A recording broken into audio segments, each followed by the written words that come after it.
Yazi ukuthi kwesinye isikhathi kufanele uthule ungasho lutho, kube kukuningi ongakusho. Ziningi izimpi empilweni ozoyinqoba ngokuthi awushongo lutho. Kukuhlakanipha okungasho lutho, kube kukuningi ongakusho.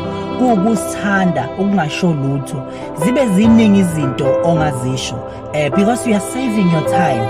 Kwesinye isikhathi khona abantu abazokuprovoke befuna ukukhuluma ukuze uzosho something beyisebenzise against wena. So make sure ukuthi kwesinye isikhathi ezinye zezimpi uyisave ngokuthi ukhulume, because kunabantu engeke uzo-agwishe nabo empilweni. Kunabantu abadalelwe nje ukukhuluma, kunabantu abahlezi befuna ukuwina i-argument, kunabantu abahlezi belindele ukuthi kube khona into encane ozoyikhuluma abazovele beyitwiste beyenze ibe against wena, besho into ongayishongo.